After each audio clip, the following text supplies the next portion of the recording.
दक्षिण भारत के विजयनगर में राजा कृष्णदेव राय का राज था। एक बार विजयनगर में चूहों ने बहुत तबाही मचाई, जिससे पूरी प्रजा परेशान थी, क्योंकि चूहे आए दिन किसी के कपड़े कुतर जाते तो किसी की फसल और अनाज को नुकसान पहुंचाते। इससे परेशान होकर एक दिन पूरी प्रजा राजा कृष्णदेव राय के दरबार में पहुंची और उनकी समस्या दूर करने की प्रार्थना की। प्रजा के मुखिया ने राजा कृष्णदेव राय से कहा, महाराज, हमें चूहों के आतंक से मुक्ति दिलाइए, हम इन चूहों के आतंक से तंग आ चुके हैं। मुखिया की बात सुनकर राजा ने आदेश दिया कि हर घर में एक बिल्ली पाली जाए और उसकी देखभाल की जाए। बिल्लियों की देखभाल के लिए उन्होंने हर घर में एक एक गाय भी दे दी। महाराज ने तेनालीराम को भी एक बिल्ली और एक गाय दी।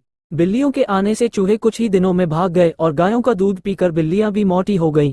अब प्रजा के सामने बस एक ही समस्या थी कि समय से बिल्लियों को दूध दिया जाए और गायों का पालन किया जाए। वहीं बिल्लियां दूध पी पीकर इतनी मोटी हो गई कि चलती फिरती तक नहीं थी। तेनालीराम की बिल्ली भी मोटी और सुस्त हो गई थी, वह अपनी जगह से हिलती भी नहीं थी। एक दिन बिल्ली के आलसीपन से परेशान होकर तेनालीराम को योजना सूझी। उसने रोज की तरह बिल्ली के सामने दूध से भरा कटोरा रख दिया, लेकिन इस बार दूध बहुत गर्म था। उसे मुंह लगाते ही बिल्ली का मुंह जल गया और उसने दूध नहीं पिया। इस प्रकार कई दिन निकल गए, जिससे बिल्ली दुबली हो गई और भागने भी लगी। इसी बीच राजा कृष्णदेव राय ने सभा में बिल्लियों का निरीक्षण करने का ऐलान कर दिया और एक तय दिन पर पूरी प्रजा को अपनी अपनी बिल्लियां दरबार में लाने का आदेश दिया। सभी की बिल्लियां बहुत मोटी हो गई थी, लेकिन तेनालीराम की बिल्ली बहुत दुबली थी। राजा ने इसका कारण पूछा तो उसने कहा कि मेरी बिल्ली ने दूध पीना छोड़ दिया है।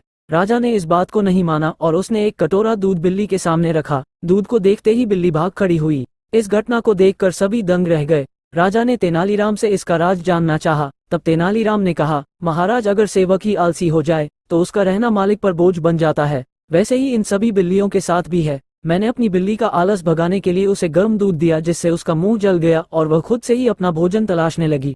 इससे वह ठंडा दूध देखकर भी भाग जाती और अपना भोजन खुद ही तलाश करती। धीरे धीरे ये चुस्त और तेज हो गई। ठीक ऐसे ही मालिक को अपने सेवक के साथ करना चाहिए और उसे आलसी नहीं बनने देना चाहिए। तेनालीराम की बात राजा को पसंद आई और उन्होंने तेनालीराम को 1000 स्वर्ण मुद्राएं इनाम में दी। कहानी से सीख, हमें कभी भी किसी को इतना आराम नहीं देना चाहिए कि वो आलसी हो जाए, जैसे इस कहानी में बिल्ली के साथ हुआ। साथ ही मेहनत करने वाली की सभी कद्र करते हैं। ऐसे ही अच्छी अच्छी कहानियों के लिए हमारे चैनल को सब्सक्राइब करो और इस कहानी को अपने दोस्तों में जरूर भेजो।